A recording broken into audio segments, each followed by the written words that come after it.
Welcome back to Unmasking the Trans Movement with John Euler. I'm your host, Brad Wilder. Last time on the show, Dr. Ann Gillies, John Euler, and Laura Becker sat down. There was so much to discuss as Laura is detransitioning. Her story, part one, so compelling. If you haven't seen it yet, you're going to want to. It sets up part two, and I'm sure that there's a part three and a four just around the corner. With that, let's bring in John Euler right away here now. And John, lots more of this story to tell. It's quite the roller coaster ride for Laura along the way. And Brad, right at the outset, we do want to emphasize again, so that we are not misunderstood, that we are not anti-anything. We are pro the protection of vulnerable people. And that is why we're so pleased to have Laura Becker with us. She's agreed to be back to continue her story. And as a therapist, and Dr. Ann Gillies is here, she's a therapist. We're both trauma trained. It's so compelling for us to be able to listen to Laura, because, of course, what goes through our minds is if we were able to help, if we had a young Laura walk into our office, unfortunately, politicians now are almost, they're suggesting that no exploration, no meaningful ability to help young people now. So if someone walks in and says, I don't want to be a girl, I wish I was a boy, or vice versa, to say that a therapist now simply just has to say, oh, okay, well, here, I'll send you off to a medical professional, rather than begin to help her unpack the pieces of that story so she can once again be reconnected with her true self. It's tragic. And I know, Ann Gillies, it pulls at your heartstrings as well to think that young people who need help, who oftentimes have complex trauma, as Laura has indicated she had, it's heartbreaking to think that little by little, our hands are being tied as therapists. That's true, John. And we just want to kind of, I'm not going to do a recap of part one, but hopefully you'll go and watch part one. We left off just when Laura was 18, just as she was beginning to talk about binding and the idea that perhaps she would be better as a male. She would be more loved. She would be more accepted. She would find a safe place, perhaps, because that all was missing in her life. She was looking for the very things, actually, apart from sex change, that most of us are looking for. She was desperate for secure attachment. Right, Laura? And so we just welcome you back, and we're going to talk about, I guess what I would do, I would welcome you to start right about where we left off last time at 18, and you're in college, and what is happening for you at this stage of your life? So I have been binding almost a year and questioning, and by questioning, I mean obsessively ruminating on it and crying and every night, having suicidal ideation, trying to grapple with myself, with feeling rejected, feeling unloved, and thinking, and again, this is my freshman year of college. I'm undecided of what I want to do. Because I've been depressed so long, there's just a lot of, potential, and the potential is very overwhelming. And so at about 18 and a half, I did come out as a trans man. The language that I used at the time was a agender transsexual gay man, essentially meaning that I know that I'm a female, transsexual in the classical sense. I know I'm a female, but I would prefer to live as a male, and I am a gay. I would prefer to be a homosexual male because I'm attracted to men, and I'm agender because I don't want to associate with gender roles or norms at all, in a very idealistic way. That's very complex for our viewers, right? Because I know I'm a grandma, I have 12 grandchildren, right? And sometimes I just find all of the terms, and I'm wondering if other viewers. I mean, well, we welcome your comments because sometimes we need to have clarity ourselves. We're not in this world, and I find sometimes the language it's kind of swirling around our heads, right? And for you, you finally are like this is kind of to me like you're finally the finding the round hole for the peg, right? You've been looking and looking, and now, oh, here it is. This Mm-hmm. is who I am. This is my identity. And you know, knowing who we are gives us a sense of dignity. But I'm not thinking that happened for you. No, I wouldn't say that I felt very dignified. I had an incredible amount of shame. Um, and to put it in plain language, I was an androgynous female who was heterosexual, who was, very mentally ill, just for the viewers. Um, but that confusion led to me at 19 finally, struggling, do I want to go down this path of medicalization? Because, I it's going to be a very hard road. I'm already so alienated as it is. Do I want to add on more, layers of potential rejection? The dating pool is very small. Um, and so for about a year, I was seeing a therapist. I should mention throughout my teen years, I saw a couple different therapists. I never really formed a secure attachment to any of them. I don't think they were very high quality therapists. They weren't very trauma informed. And I did have a therapist that I liked when I was 17 and 18.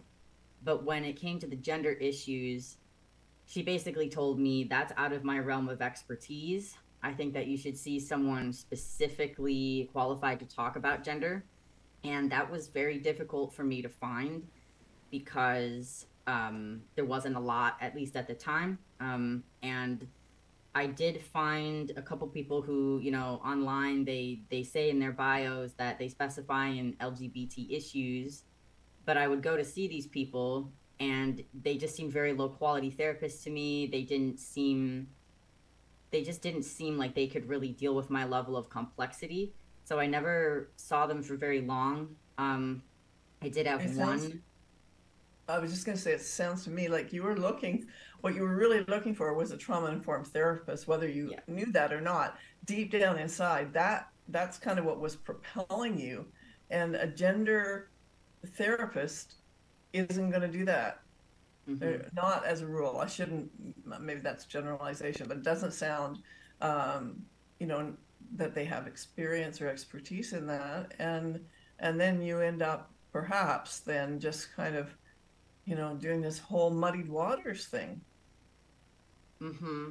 Like I would go and I was very frustrated because I'm going in there and I'm a very open person. I'm very earnest and, articulate, and I'm describing all my distress, and then I'm kind of laying it out there and kind of hoping that they'll have something to tell me, some way to help me tangibly connect with me.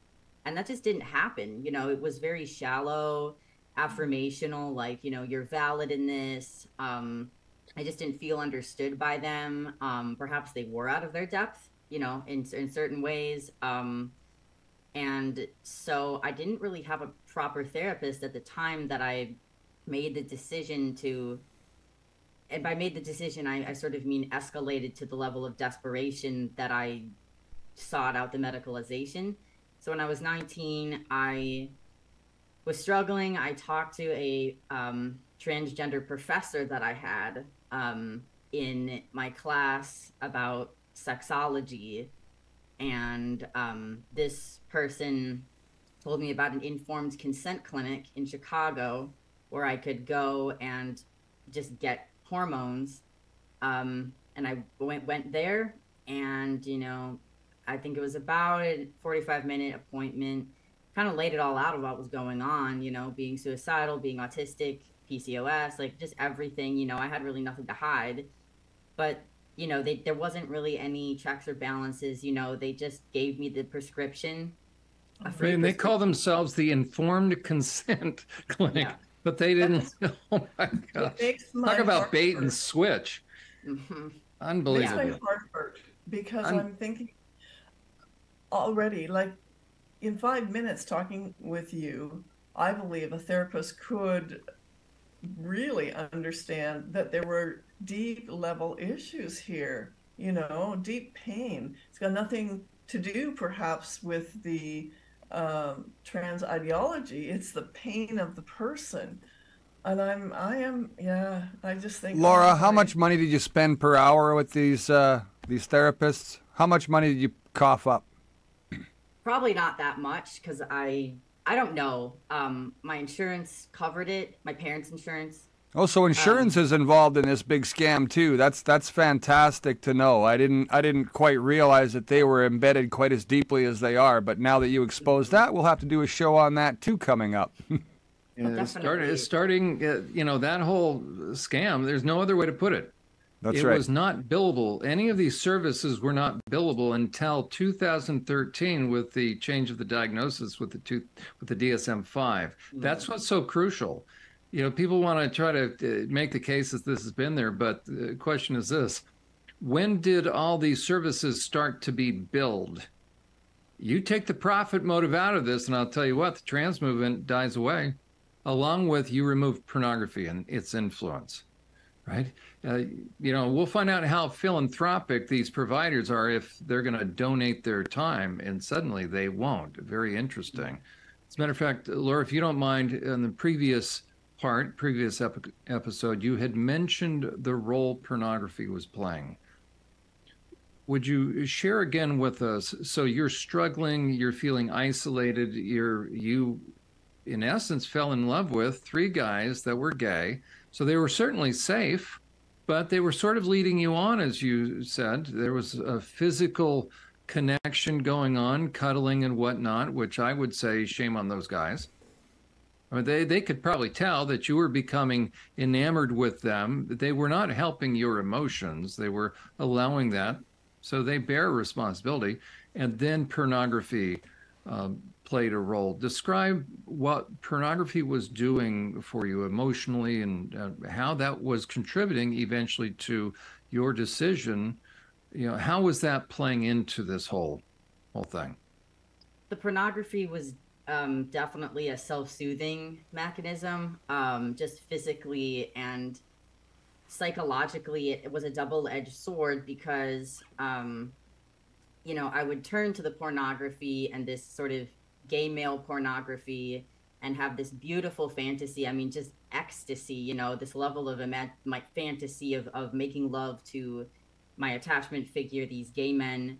And then the fantasy would break, which, I would come back to Earth, and I knew that I was pretty much worthless to them sexually, and that would never happen.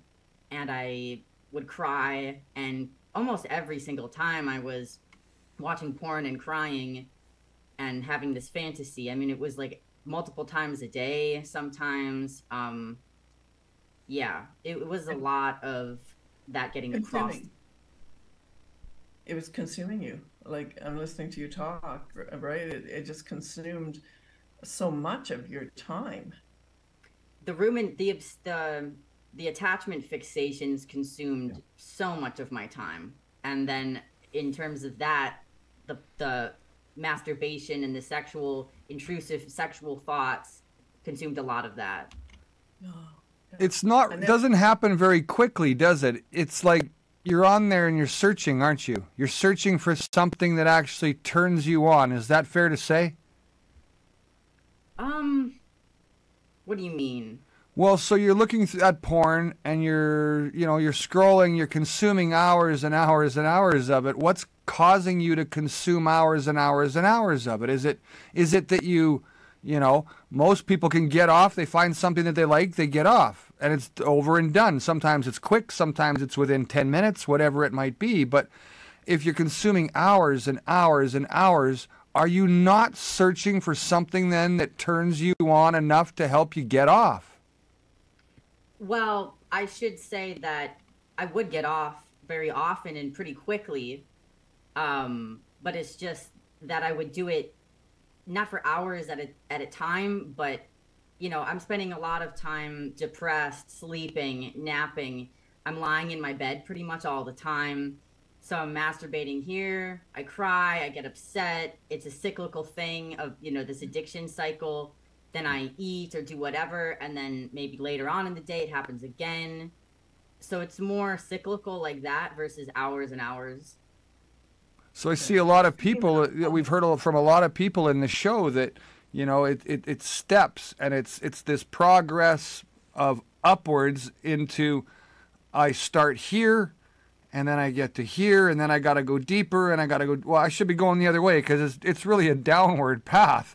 And you get deeper and deeper and deeper, right? And as you do that, it's generated because you just can't find what you're looking for. You've seen it all. You've seen everything that you could possibly think of. You've gotten off to everything you could possibly see and think of.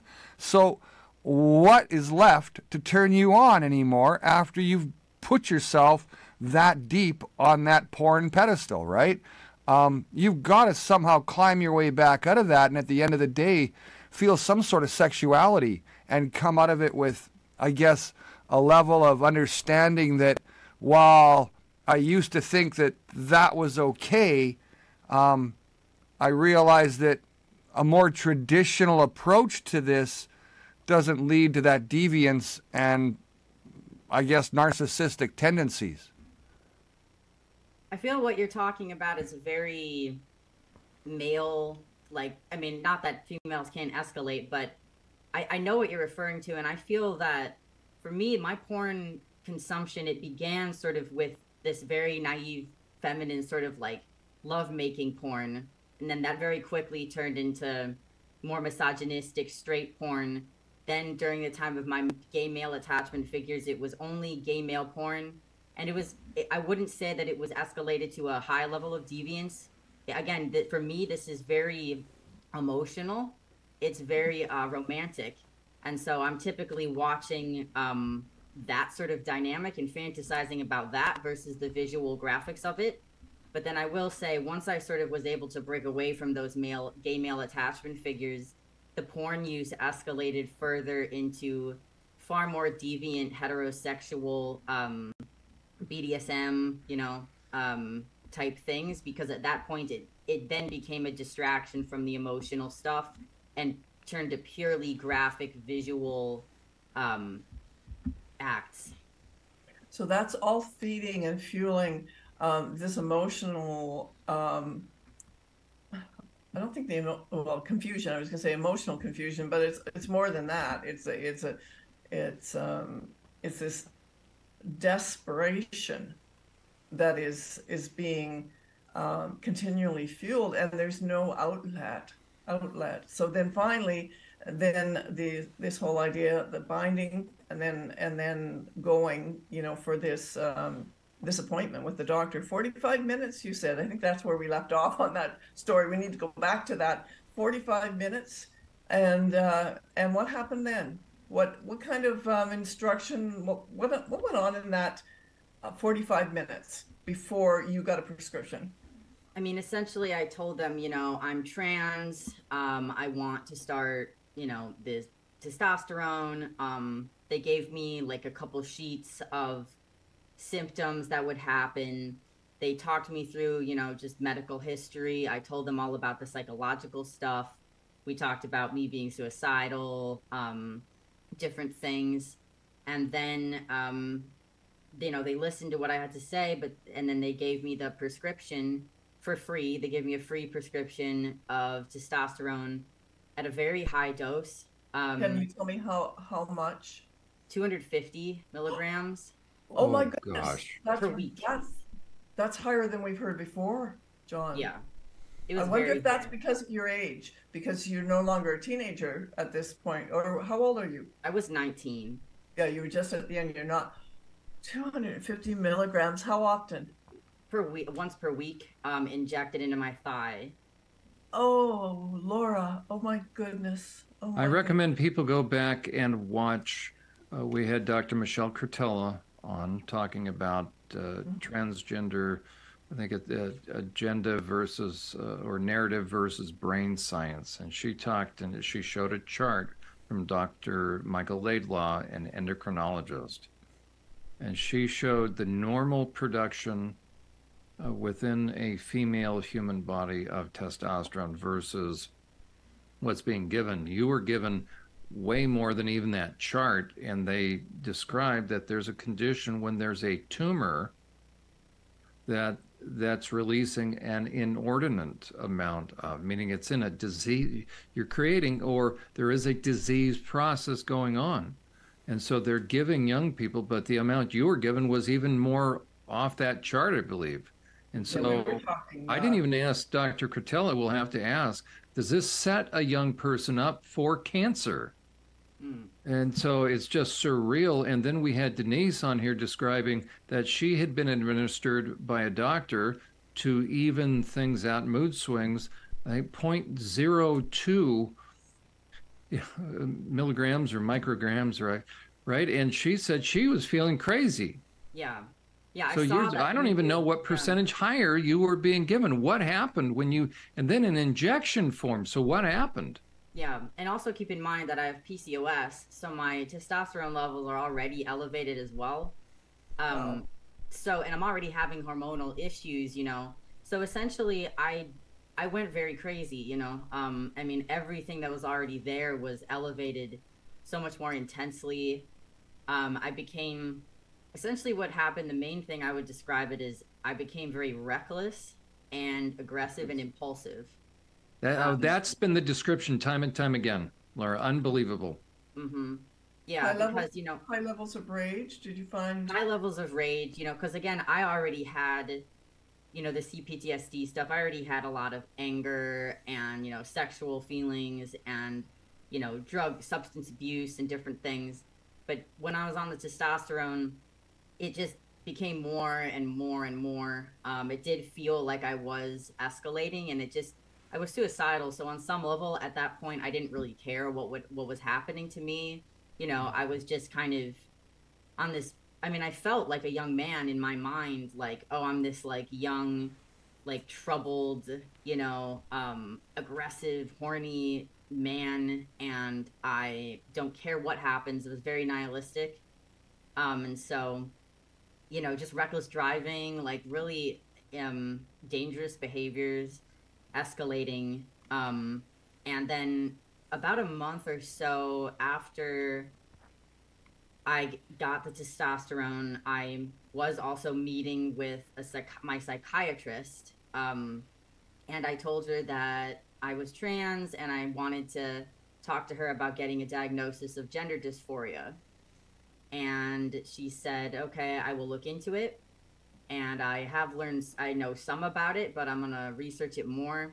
And then the next time I came in, she said, okay, I've researched it. And I think according to the WPATH standards of care, you do meet the criteria for gender dysphoria. Yeah. So she gave me that diagnosis. Yeah, that's... Oh, gosh. Talk about affirmation. This is just medical malfeasance, in my estimation. This is abominable. Okay, keep going. What's next? I got to sit down for this. This is horrific. Yeah. So basically at that time, I went inpatient. I think this is about the third time that I've gone inpatient psych for suicide ideation. And when I was in there, you know, you start to settle down just a little bit. And in that, it was in the hospital where I was like, okay, I need to really change my life. I need to really, you know, take some actions. And my idea of taking action in that state was to get mastectomy, to get top surgery. And so I met with the psychiatrist, and so I found a surgeon in my state, and he was trying to follow the WPATH guidelines, which required 2 letters from medical professionals. And I didn't even have a therapist at the time. I was still shopping around for one. So I went to my psychiatrist, and she wrote me a letter. And then I went to my general practitioner, and she wrote me a letter. Now, And I just want to say again with the medical negligence, like my general practitioner is someone who sees me like at most once a year. She is not a mental health professional whatsoever. And then my Exactly. psychiatrist, I only saw a handful of times a year for prescriptions. She wasn't a therapist either, even though she gave me that diagnosis. Um, and so I basically got these two letters from people that weren't qualified to do it in the first place, but also the methods they used were not, there was no process involved. It was just rubber stamping this thing. You were convinced this Yes. is what you wanted, and you went shopping until you found it, and you found people, professionals that would write that, and with that in hand, off you went back to the doctor. So this doctor was more than happy to, I'm going to be crass, more than happy to slice off a young woman's breast for cash. Yeah, pretty much, yes. Because Yeah. he's a cosmetic surgeon, and Oh, gosh. he was starting to make his entire practice about female to male surgery. And now I believe he operates on 16-year-olds as young as 16. A bigger cash pool. Yes, so that's what his become his specialty area. And so I made the appointment with him. I had the two letters, and I saw him probably for an hour. And it's hard for me to remember exactly all what we discussed, but every time I saw him, he seemed very rushed. He was always rushing around, and it didn't seem like he was really that focused. And even at the time, I sort of sensed like my intuition sensed like that's kind of weird. Even me being very naive, I was 20. But I was just like, okay, this is gonna happen. And, he basically told me, that I needed to go off of testosterone for the surgery, which I had never heard of before. And so this is another really bad medical negligence thing is that he advised me to just quit testosterone. And so I quit a very high level of testosterone cold turkey. Oh, And wow. that resulted in some really erratic behaviors that I don't want to get into here. But it really, really messed me up right before the surgery. Um, and so I I got the surgery, um, and there was so much going on at the time, and due to my own sort of toxic behaviors, like the relationships with those friends of mine and other people had been deteriorating, and maybe they should have been deteriorating because they were unhealthy. But basically, this escalation of all these things severed the relationships, and so essentially, I found myself without any social support network at all. Right after the surgery. So after the surgery, I was like, I'm going to take a break from going back on testosterone until I become more mentally stable. And when I did become more mentally stable, eventually I detransitioned, So um, I was on testosterone for 7 months. The only reason I went off is because the surgeon wanted me to for the mastectomy. And so I sort of was living as a trans man for another 2 years, but I wasn't taking testosterone due to how severely it affected my mental health. Um, and during that time, I consider that probably the darkest time of my life.